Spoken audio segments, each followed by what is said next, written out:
Le Christ est ressuscité. Il est vraiment ressuscité et nous avec lui. Le Seigneur Jésus est vraiment ressuscité. Aujourd'hui, nous continuons l'enseignement.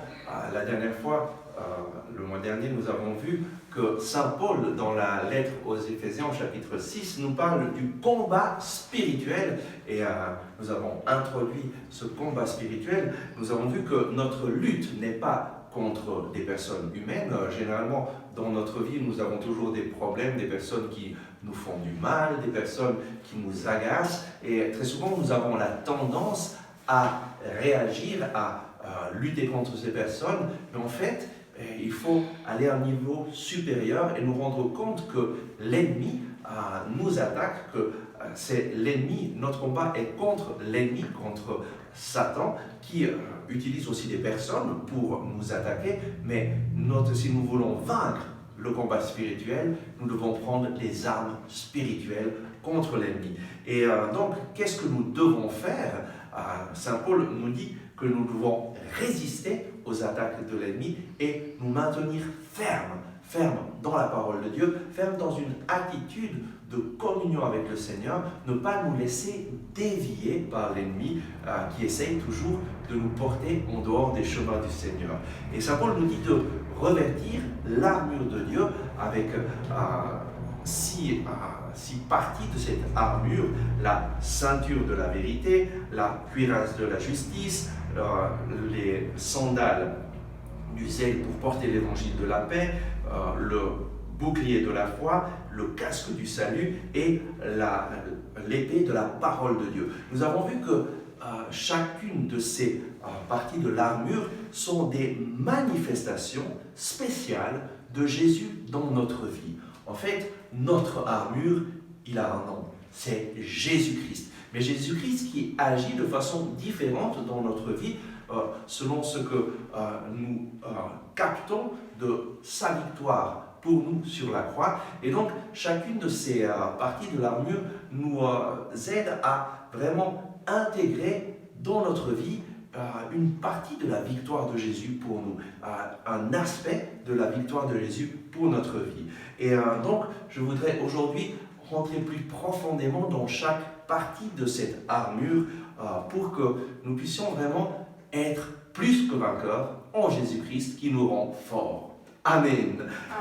Et donc, Saint Paul nous dit, dans la lettre aux Éphésiens, chapitre 6, verset 13, « Tenez-vous donc debout avec la vérité pour ceinture. » La vérité pour ceinture. Donc, nous avons besoin d'une ceinture. Au temps de Saint Paul, l'armure était fondamentale pour un soldat lorsqu'il allait à la guerre. Et la ceinture, c'était la partie de l'armure qui pratiquement tenait en place tout le reste de l'armure, sur laquelle était attachée l'épée, qui tenait en place la cuirasse. Et en fait, la ceinture de la vérité dont nous parle Saint Paul, elle est très importante. La ceinture aussi, elle sert pour que ne tombent pas les pantalons, pour aussi recouvrir, en fait, les pantalons, ça recouvre les parties, les organes reproducteurs. Et pour la parole de Dieu, les organes reproducteurs sont le symbole de la virilité et aussi le lieu des émotions. Et donc, qu'est-ce que ça veut dire avoir la ceinture de la vérité? En fait, ça signifie consacrer au Seigneur Jésus nos émotions, notre sexualité, tout ce qui vraiment nous pousse à agir d'une façon ou d'une autre, le consacrer concrètement, complètement à Jésus qui est la vérité, afin que Jésus vienne régner sur ta vie, sur tes pensées, sur tes émotions, et que tu sois capable de résister aux attaques de l'ennemi. Très souvent, notre vie est guidée par nos émotions et l'ennemi réussit à nous faire tomber en tentation à travers des émotions fortes qui nous prennent, qui nous dominent et nous les suivons.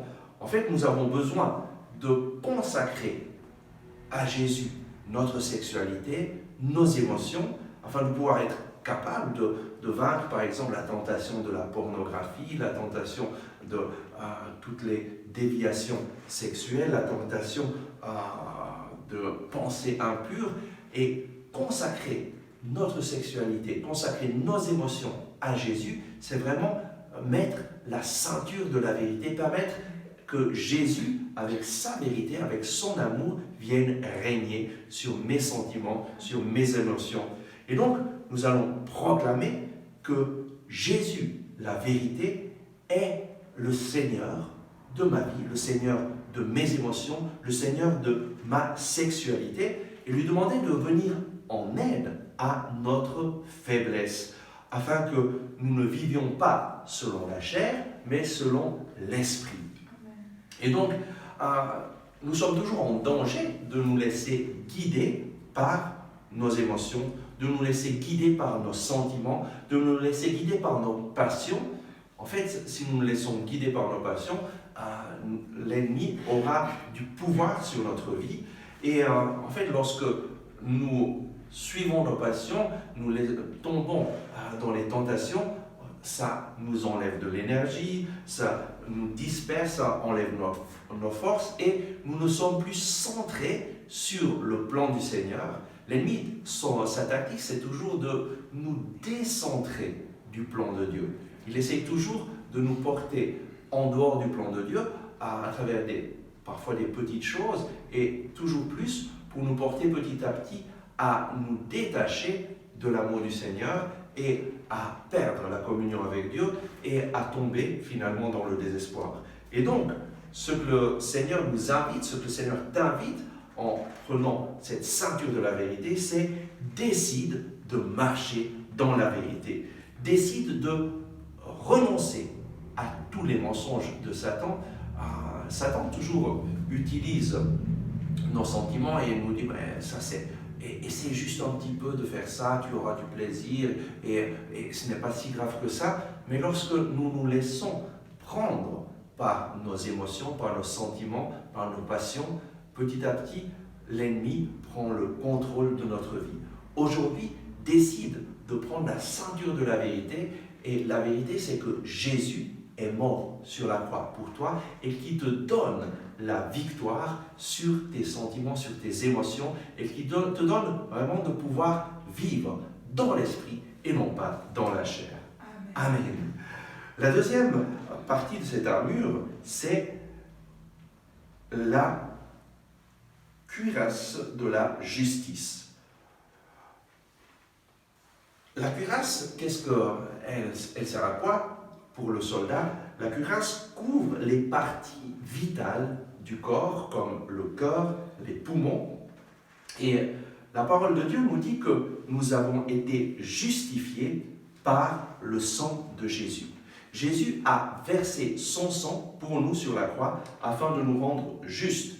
Et nous pouvons prendre la lettre de Saint Paul aux Romains, au chapitre 5, versets 8 à 11, où Saint Paul nous dit: mais la preuve que Dieu nous aime, c'est que le Christ, alors que nous étions encore pécheurs, est mort pour nous. Combien plus maintenant, justifiés par son sang, serons-nous par lui sauvés de la colère. Si étant ennemis, nous fûmes réconciliés à Dieu par la mort de son Fils, combien plus, une fois réconciliés, serons-nous sauvés par sa vie. Et donc, nous sommes justifiés par le sang de Jésus. Le sang que Jésus a versé sur la croix nous justifie, nous rend justes aux yeux de Dieu. Parce que Jésus s'est chargé de nos péchés, les clouant au bois de la croix. Et donc, la cuirasse, cette cuirasse que nous devons prendre, c'est le sang de Jésus qui te lave, qui te purifie, qui te justifie, qui transforme ta vie.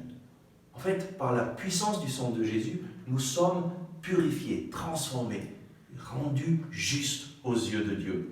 Et Saint Paul nous le dit très bien dans la lettre aux Éphésiens, chapitre 2, versets 8 et 9, que nous ne sommes pas justifiés par nos propres œuvres, nos bonnes œuvres, mais uniquement par la foi en Jésus, en ce que Jésus a fait pour nous.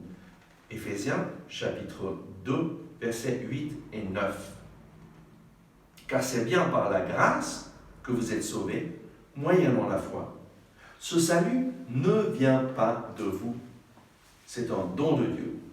Il ne vient pas des œuvres, car nul ne doit pouvoir se glorifier. C'est bien par grâce que nous sommes sauvés, moyennant la foi.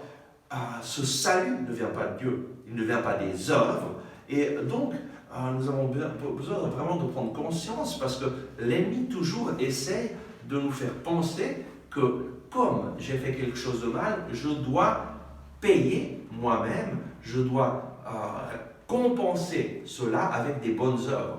Malheureusement, parfois ça a été même un enseignement que nous avons entendu dans les églises, mais en fait nos bonnes œuvres sont seulement une reconnaissance envers Dieu pour ce qu'il a fait. Jésus m'a sauvé, il m'a déjà sauvé, il a tout fait pour moi en mourant sur la croix, et moi je lui réponds en le remerciant et en faisant les œuvres que lui a préparées pour que moi je les accomplisse, afin qu'en collaborant avec lui, son royaume puisse venir sur cette terre. Et donc, sans cette cuirasse de la justice, nous sommes attaqués par l'ennemi et nous ne pouvons pas résister aux attaques de l'ennemi. En fait, l'ennemi nous attaque très souvent dans les pensées, et qu'est-ce qu'il va te dire? Il va te dire, ça sert à quoi de suivre le Seigneur? Tu vois, tu tombes toujours dans les mêmes péchés, tu seras toujours pécheur comme ça. Et j'ai besoin de prendre conscience que Jésus m'a justifié en mourant sur la croix, et donc la puissance de son sang versé pour moi me purifie de tout péché. Le péché, Jésus, lorsqu'il est mort sur la croix, il a transformé la malédiction du péché qui nous coupait de Dieu en une possibilité de revenir vers Dieu en me repentant, en reconnaissant mon péché. Lui, il est fidèle et juste. Si nous confessons nos péchés, lui qui est fidèle et juste nous pardonne tous nos péchés, nous justifie, nous remet dans une situation de communion avec Dieu. C'est ça, le combat spirituel, c'est de ne pas me laisser prendre par le découragement, mais décider de mettre ma confiance, ma foi en ce que Jésus a fait, et prendre donc cette cuirasse de la justice. Et donc, déclare ta victoire. J'ai été justifié par le sang de Jésus. Tu peux le déclarer maintenant. J'ai été justifié par le sang de Jésus. Jésus, tu es mort pour moi sur la croix. Jésus, tu es mort pour moi sur la croix. Jésus, tu m'as rendu juste à travers ta mort sur la croix. Jésus, tu m'as rendu juste à travers ta mort sur la croix. Alors, accueillons que le sang de Jésus purifie nos cœurs, purifie nos pensées. Demandons à Jésus de venir purifier nos pensées, nos cœurs, notre intelligence, notre mémoire, notre volonté, notre fantaisie, notre volonté, nos sentiments. Nous avons besoin d'être purifiés constamment par la puissance du sang de Jésus, que nos émotions soient aussi purifiées par le sang de Jésus, et pour que nous soyons remis dans une situation de communion avec le Seigneur. C'est par le sang de Jésus que nous sommes justifiés. Et donc, proclame maintenant avec moi, par le sang de Jésus, j'ai été sauvé. Par le sang de Jésus, j'ai été sauvé. Par le sang de Jésus, j'ai été justifié. Par le sang de Jésus, j'ai été justifié. Par le sang de Jésus, j'ai été guéri. Par le sang de Jésus, j'ai été guéri. Par le sang de Jésus, j'ai été purifié. Par le sang de Jésus, j'ai été purifié. Par le sang de Jésus, j'ai été sanctifié. Par le sang de Jésus, j'ai été sanctifié. Saint Paul nous invite à nous recouvrir de toute l'armure de Dieu. Et la troisième partie de cette armure, c'est les chaussures du zèle à propager l'évangile de la paix. Et donc, nous avons besoin de bonnes chaussures dans notre bataille spirituelle. Pourquoi est-ce que nous utilisons des chaussures? C'est simplement pour protéger nos pieds, pour pouvoir marcher sans devoir nous blesser. Et donc, si tu marches avec Jésus, tu vas avoir la victoire. Si tu marches sans Jésus, l'ennemi aura la possibilité de t'attaquer et de te faire dévier du chemin que le Seigneur a préparé pour toi. Et donc ce zèle que nous devons prendre pour propager l'évangile de la paix, ces sandales, ces souliers, ces chaussures du zèle pour propager l'évangile de la paix, c'est quoi? C'est une ardeur, ardeur continue pour accomplir la volonté du Seigneur dans notre vie, pour annoncer la parole d'amour de Jésus, pour que l'évangile soit connu dans le monde. Il y a tellement de personnes dans ce monde qui ne connaissent pas la bonne nouvelle de Jésus-Christ, qui ne font pas l'expérience de l'amour de Dieu, du pardon en Jésus, et prendre ses chaussures, mettre ses chaussures à nos pieds, c'est prendre cette attitude constante: Seigneur, je veux porter ton amour, je veux porter la vérité de ce que tu as fait en mourant sur la croix, je veux porter la bonne nouvelle aux personnes que je rencontrerai. Donne-moi des occasions de transmettre la bonne nouvelle, donne-moi la capacité de parler d'une façon significative pour que les personnes qui vont m'entendre soient touchées par cette bonne nouvelle et qu'ils puissent percevoir que c'est une bonne nouvelle pour leur vie, que ce que Jésus a fait pour eux, c'est quelque chose qui peut changer leur vie et qu'ils puissent accueillir Jésus dans leur vie. Et donc, sans ce zèle pour propager l'évangile de la paix, c'est impossible pour nous de vivre dans la volonté de Dieu, de vivre. Pourquoi? Parce que la volonté de Dieu, c'est que tous soient sauvés et arrivent à la connaissance de la vérité. C'est Saint Paul qui le dit dans la deuxième lettre à Timothée, chapitre 2, verset 2. Dieu veut que tous soient sauvés et arrivent à la connaissance de la vérité. Et donc, le Seigneur désire nous utiliser, désire t'utiliser pour porter cette bonne nouvelle de Jésus-Christ. Et aujourd'hui, Jésus veut utiliser tes pieds pour porter l'évangile du salut dans le monde. Dans ce temps de confinement, il y a des personnes qui me diront: mais moi je ne peux pas sortir. Mais tu peux prendre ton téléphone et téléphoner aux personnes qui sont dans le besoin. Et certainement tu connais plein de personnes qui sont dans une situation de difficulté, des personnes qui se sentent tout seules. Et donc, à travers le téléphone, nous pouvons faire vraiment une évangélisation qui touche le cœur des gens et leur faire sentir la présence du Seigneur à leur côté. Amen. Et donc, décide aujourd'hui de prendre ces chaussures du zèle pour propager l'évangile de la paix et dis-lui à Jésus: Seigneur Jésus, utilise-moi pour porter l'évangile aux autres. Seigneur Jésus, utilise-moi pour porter l'évangile aux autres. Seigneur, montre-moi ce que je dois faire. Seigneur, montre-moi ce que je dois faire. Montre-moi à qui je dois parler. Montre-moi à qui je dois parler. Et donne-moi de parler de toi d'une façon significative. Et donne-moi de parler de toi d'une façon significative. Saint Paul nous invite ensuite à ayez toujours en main le bouclier de la foi, grâce auquel vous pourrez éteindre tous les traits enflammés du mauvais. Le bouclier, c'est une protection pour tout le corps qui éteint tous les traits enflammés du mal. Le bouclier était utilisé pour protéger contre les flèches, contre les lances, contre les épées, contre tout projectile. Et le Seigneur nous invite à prendre ce bouclier de la foi qui est une protection pour toute notre vie. En fait, Jésus est la source de notre foi. Nous avons une foi en une personne, Jésus-Christ, qui a tout fait pour nous, qui a tout accompli à travers sa mort sur la croix. Et Jésus est notre foi. L'auteur de la lettre aux Hébreux, chapitre 12, verset 2, nous invite à fixer nos yeux sur l'auteur de notre foi, Jésus. Lorsque tu fixes tes yeux sur Jésus, l'ennemi ne va pas pouvoir te détourner du chemin que le Seigneur a préparé pour toi.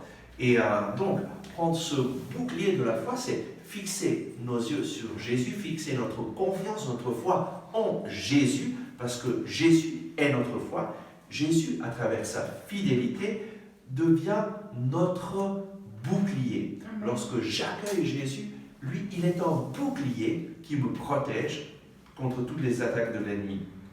Et donc, qu'est-ce que cela signifie, prendre le bouclier de la foi? Ça signifie donner radicalement et complètement ta vie à Jésus.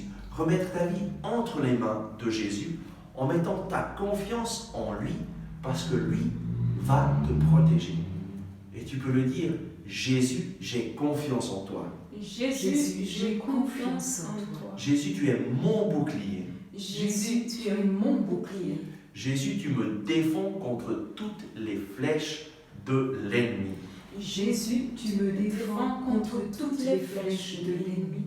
En fait, les flèches de l'ennemi, qu'est-ce que c'est? Ce sont les mensonges que l'ennemi utilise pour nous détourner du plan de Dieu, pour nous abattre. Par exemple, un des mensonges que l'ennemi peut-être a utilisé pour t'attaquer, c'est de te dire « tu ne vaux rien, ta vie n'a pas de sens, tu es nul, mais regarde, tu es toujours le même, tu ne changes pas, ça ne vaut pas la peine de faire tellement d'efforts si ensuite le Seigneur ne t'aide pas. » L'ennemi nous attaque avec des pensées négatives.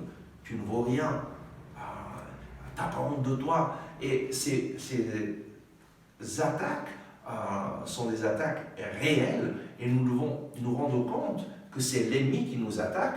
Parfois, ce sont des personnes qui nous ont dit ces paroles, mais c'est là que c'est fondamental de prendre conscience. Ce que Saint Paul nous dit, notre bataille n'est pas contre des personnes humaines, mais contre le prince des ténèbres, contre les esprits mauvais qui parfois utilisent des personnes pour nous attaquer. Et donc, lorsque l'ennemi nous attaque, nous devons prendre ce bouclier de la foi et proclamer notre foi en Jésus. Je suis plus que vainqueur en Jésus qui me rend fort. Je suis plus que vainqueur en Jésus qui me rend fort. Amen. Et le Seigneur, qu'est-ce qu'il te dit sur ta valeur? Tu comptes beaucoup à mes yeux, tu as du prix et je t'aime. Accueille cette parole et proclame-la. Oh oui Seigneur, je compte beaucoup à tes yeux, j'ai du prix et je t'aime. Je crois dans ta parole plus que dans mes sentiments. Je crois dans ce que toi tu dis, plus qu'en ce que j'ai entendu, plus qu'en ce que les personnes m'ont dit. Je crois que j'ai de la valeur. Et en fait, ta valeur, elle est inestimable. Amen. Ta valeur, c'est le sang que Jésus a versé sur la croix. Jésus est venu dans ce monde, il a donné sa vie pour toi. Même si tu étais la seule personne au monde, Jésus serait mort pour toi. Parce que tu as une grande valeur, tu as du prix et il t'aime. Amen. Ensuite, nous passons à la prochaine partie de cette armure. Enfin, recevez le casque du salut. Nous avons besoin d'un casque. Un casque, ça sert à quoi? Ça sert à protéger la tête. Avec le casque du salut, nous devons protéger nos pensées, notre tête, nos pensées de toutes les attaques de l'ennemi. En fait, l'ennemi nous attaque dans nos pensées, avec des pensées négatives, et prendre le casque du salut, c'est mettre Jésus comme Seigneur de nos pensées pour que les attaques de l'ennemi dans nos pensées ne puissent pas nous faire du mal, mais que nous puissions discerner lorsque l'ennemi nous attaque et rejeter ces attaques. Nous avons été libérés de toute condamnation. Saint Paul nous le dit dans la lettre aux Romains, chapitre 8, verset 1. Il n'y a plus aucune condamnation pour ceux qui sont dans le Christ Jésus. Amen. Et donc j'ai besoin de vivre en Christ, de prendre ce casque du salut, de protéger mes pensées avec la pensée du Christ. Saint Paul nous dit, nous avons la pensée du Christ. Mais pour avoir la pensée du Christ, tu as besoin de la parole de Dieu, que la parole de Dieu pénètre en toi, que tu as besoin de collaborer pour que cette parole de Dieu, cette pensée de Dieu entre dans tes pensées. Et alors, petit à petit, tu vas penser comme lui pense, tu auras la pensée du Christ, et ce casque du salut te protégera de toutes les pensées négatives que l'ennemi essaye de t'inculquer, de te souffler. Et donc, nous avons été libérés de toute condamnation. n'accepte jamais des pensées que tu ne vaux rien, des pensées que ta vie n'a pas de sens. Ce sont des pensées qui viennent directement de l'enfer, et donc refuse-les au nom de Jésus et base ta vie, ancre ta vie sur la parole du Seigneur. En fait, le champ de bataille pour le salut se trouve dans notre pensée. Et nous avons besoin de prendre ce casque du salut pour protéger tous nos pensées. Et tu peux proclamer, Jésus m'a déjà sauvé. Jésus m'a déjà sauvé. Jésus, tu es mon salut. Jésus, tu es mon salut. Tu es ma lumière. Tu es ma lumière. Tu es mon protecteur. Tu es mon protecteur. En toi, j'ai la victoire. En toi, j'ai la victoire. Et donc, prendre le casque du salut, ça signifie remplir mes pensées avec la vérité qui se trouve en Jésus-Christ. Remplir mes pensées avec les pensées du Christ, penser à la parole de Dieu et proclamer les promesses de Dieu pour ma vie. Amen. Amen. Et nous arrivons maintenant à la dernière de ces parties de l'armure. Prenez le glaive de l'esprit, c'est-à-dire la parole de Dieu. Nous avons une arme extraordinaire dans la parole de Dieu. Lorsque Satan a tenté Jésus dans le désert, Jésus a utilisé une seule arme pour vaincre l'ennemi, l'arme de la parole de Dieu. Nous trouvons dans l'évangile de Marc, au chapitre 4, versets 1 à 11, chaque fois que l'ennemi l'attaquait, nous voyons Jésus répondre avec la parole de Dieu.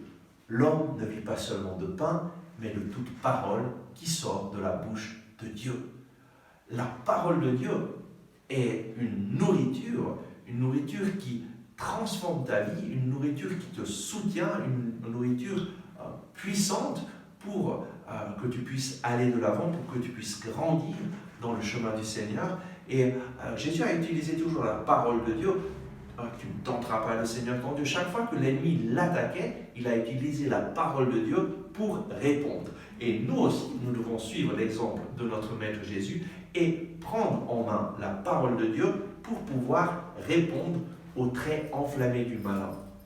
La parole de Dieu est puissante pour vaincre l'ennemi et c'est la seule arme d'attaque que le Seigneur nous donne. Saint Paul nous invite à résister aux attaques de l'ennemi, et donc toutes les autres parties de l'armure sont des parties pour nous protéger, mais là, le Seigneur nous donne une partie de l'armure pour attaquer, l'épée de la parole de Dieu. Prenez toujours en main l'épée de la parole de Dieu, ça veut dire que la parole de Dieu doit être toujours avec nous. Elle ne sert à rien sur l'étagère, elle ne sert à rien si tu ne la lis pas. Prendre en main la parole de Dieu, ça signifie me mettre à l'écoute de la parole de Dieu, la lire, proclamer cette parole de Dieu pour ma vie et permettre que cette parole de Dieu pénètre petit à petit dans mes pensées pour que lorsque l'ennemi m'attaque, je puisse lui répondre avec l'épée de la parole de Dieu. En fait, cette arme est puissante. Pourquoi? Parce que l'ennemi, en fait, ce qu'il désire à travers ses machinations, ses mensonges, c'est que nous nous mettions à son écoute. L'ennemi désire petit à petit que nous écoutions ses suggestions et que parfois que nous commencions à dialoguer avec ses suggestions. Et c'est là que nous perdons. Parce que l'ennemi est bien plus astucieux que nous. Et lorsqu'il nous présente une tentation, si je me permets de penser « Ah, mais c'est pas si mal que ça, peut-être que j'aurai un petit plaisir, mais je vais m'arrêter, j'aurai la capacité de m'arrêter au bon moment », là, déjà, nous sommes perdus. Pourquoi? Parce que lorsque j'entre en dialogue avec l'ennemi, qui est plus astucieux que moi, plus intelligent que moi, aura le dessus. Mais lorsque je réponds aux attaques de l'ennemi avec la parole de Dieu est puissante et elle est vivante, elle est efficace, elle est plus tranchante qu'un glaive à deux tranchants, elle pénètre jusqu'au point de division de l'âme et de l'esprit, des articulations et des moelles, elle scrute notre cœur, et donc la parole de Dieu vient en aide à notre faiblesse, parce que la parole de Dieu, c'est une personne, Jésus-Christ. Amen. Jésus-Christ, la parole de Dieu faite chair pour venir nous sauver. Amen. Amen. Et donc, prends la parole de Dieu en main, prends l'épée de la parole de Dieu, proclame la parole de Dieu, dialogue avec Jésus qui te parle dans la parole de Dieu. Nous sommes appelés à dialoguer, non pas avec l'ennemi, mais avec Dieu. Et la prière, c'est un dialogue avec Dieu. Lui me parle à travers sa parole, je lui réponds en lui disant ce qui me touche, en le remerciant, en le louant. Alors petit à petit, la parole de Dieu devient ma façon de penser. Et prendre l'âme de la parole de Dieu, ça signifie utiliser la parole de Dieu dans ma vie chaque jour, dans ce que je fais, dans mon travail, dans mon évangélisation. Utiliser la parole de Dieu lorsque l'ennemi m'attaque, utiliser la parole de Dieu pour conseiller les personnes, utiliser la parole de Dieu en tout temps. La parole de Dieu me soutient. En fait, il est écrit que Dieu soutient tout par la puissance de sa parole. Dieu nous maintient en vie par la puissance de sa parole. Tu vis parce que lui te maintient en vie constamment par la puissance de sa parole. Amen. Et je voudrais terminer cet enseignement avec ce passage de Saint Paul aux Éphésiens, chapitre 2, versets 4 à 6. Éphésiens, chapitre 2, versets 4 à 6, où Saint Paul nous dit ceci. Éphésiens, chapitre 2, versets 4 à 6. Mais Dieu, qui est riche en miséricorde, à cause du grand amour dont il nous a aimés, alors que nous étions morts par suite de nos fautes, nous a fait revivre avec le Christ. C'est par grâce que vous êtes sauvés. Amen. Avec lui, il nous a ressuscités et fait asseoir aux cieux dans le Christ Jésus. Et là, nous voyons que Jésus a vaincu pour nous, Dieu qui est riche en miséricorde, Dieu qui t'a aimé, alors que toi et moi, nous étions morts à cause de nos fautes, il nous a fait revivre avec le Christ. Lorsque Jésus est mort, il est mort pour que tu meurs à tes péchés et que tu puisses ressusciter en lui, que tu puisses vivre une vie de victoire en lui, et tu as été sauvé, tu as été ressuscité et tu es assis aux cieux dans le Christ. Voilà notre position à travers ce que Jésus a fait lorsque nous accueillons Jésus dans notre vie, dans notre cœur. Jésus qui est maintenant assis à la droite du Père nous porte avec lui dans cette position de victoire pour que nous puissions vaincre l'ennemi. Jésus a déjà vaincu l'ennemi, il a déjà vaincu Satan il y a 2000 ans en mourant sur la croix. Et donc lorsque nous donnons nos vies, nous donnons nos vies à Jésus en prenant cette armure que Saint Paul nous invite à prendre, alors le diable n'aura plus aucun pouvoir sur nous. En fait, le diable est un ennemi vaincu, mais il essaie toujours de nous faire tomber dans le péché, de nous faire tomber dans le désespoir, en espérant que nous allons abandonner Jésus. La bonne nouvelle, c'est que Jésus, en mourant sur la croix, a vraiment transformé cette malédiction du péché en une possibilité pour nous de nous approcher encore plus de Dieu. Le péché n'a plus la dernière parole. La dernière parole, c'est Jésus qui l'a lorsqu'il a dit « tout est accompli ». Et nous avons notre part à faire. Notre part à faire, c'est reconnaître nos péchés, courir à Jésus, confesser nos péchés, et lui qui est fidèle et juste nous pardonne tous nos péchés. Et donc, nous avons besoin, pour pouvoir vaincre, de prendre cette armure complète de Dieu, cette armure qui est une manifestation, chaque partie de l'armure, comme je l'ai dit, est une manifestation de la victoire de Jésus dans nos vies. Et ainsi, nous allons pouvoir vivre là dans la victoire que le Seigneur désire pour nous. Prendre la ceinture de la vérité. La vérité, c'est que Dieu t'aime personnellement. Il t'aime sans condition. Il veut le meilleur pour toi. Et cette vérité doit s'établir dans ta vie. Prendre la cuirasse de la justice. Nous avons été justifiés. Tous, nous sommes pécheurs, privés de la gloire de Dieu à cause de notre péché. Mais nous sommes justifiés gratuitement par le sang de Jésus. Nous sommes remis en communion avec le plan de Dieu grâce au sang de Jésus. Et donc prendre cette cuirasse de la justice, c'est vaincre le péché grâce au sang de Jésus. Prendre les sandales, mettre les sandales, les chaussures du zèle pour l'évangile. L'évangile, la bonne nouvelle de Jésus, c'est que Jésus déjà t'a sauvé il y a 2000 ans en mourant sur la croix. Et cette bonne nouvelle, nous pouvons la vivre nous-mêmes et la transmettre aux autres afin que toujours plus de personnes puissent connaître l'amour de Jésus. L'amour qui s'est sacrifié pour nous sur la croix, l'amour qui nous a pardonné. Prendre le bouclier de la foi, c'est pour éteindre tous les traits enflammés du malin, c'est à travers la foi en Jésus qui est mort pour nous, et une foi qui s'exprime en confessant avec notre bouche que Jésus est notre Sauveur, qu'il est notre Seigneur, parce que si tu crois dans ton cœur que Dieu a ressuscité Jésus d'entre les morts et que tu proclames avec ta bouche qu'il est ton Sauveur et ton Seigneur, tu seras sauvé. La foi, c'est notre réponse au don merveilleux du salut donné par Jésus-Christ. C'est à travers la foi que ce que Jésus a fait il y a 2000 ans devient effectif, agissant dans ma vie aujourd'hui. Saint Paul nous invite aussi à prendre le casque du salut pour recouvrir nos pensées.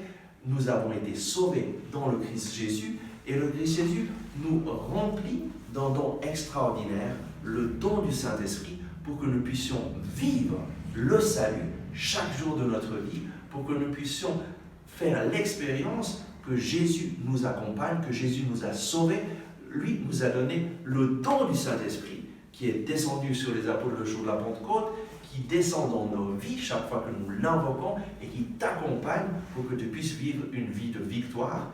Et enfin, Saint Paul nous invite à prendre l'épée de la parole de Dieu, l'épée de l'Esprit, cette parole de Dieu qui te donne de vivre dans le plan du Seigneur tous les jours de ta vie, cette parole de Dieu qui nous est donnée grâce aux chrétiens qui nous l'ont transmise, grâce à la communauté. Et c'est dans la communauté que nous faisons l'expérience d'un Dieu qui nous parle à travers sa parole. Voilà ce que le Seigneur désire faire dans ta vie, dans notre vie aujourd'hui. Et nous allons vraiment demander au Seigneur cette grâce et le remercier pour cette armure.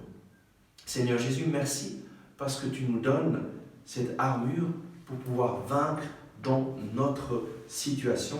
Merci Seigneur parce que toi, tu es la vérité. Seigneur Jésus, nous accueillons ta parole dans notre vie, ta parole de vérité qui transforme nos vies, qui nous donne de pouvoir vivre une vie de communion avec toi. Nous te remercions Seigneur. Merci Seigneur parce que tu nous as justifiés en mourant sur la croix. Tu as versé ton sang. Merci Seigneur Jésus parce que tu nous donnes de pouvoir vivre cette bonne nouvelle et de pouvoir transmettre cette bonne nouvelle aux autres. Merci Seigneur pour ce zèle que tu mets dans nos cœurs de transmettre ton amour aux autres. Merci Seigneur parce que c'est par la foi que nous pouvons vivre la vie de victoire que tu nous donnes. Merci Seigneur parce que nous croyons en toi. Tu es mort pour nous, tu es ressuscité, tu as vaincu la mort, tu as vaincu l'ennemi. Merci Seigneur parce que tu nous donnes le salut et tu nous transmets ta grâce à travers le don de la parole de Dieu. Merci Seigneur parce que dans ta parole, je reconnais grâce à ta parole que je suis plus que vainqueur en Christ qui me rend fort. Amen.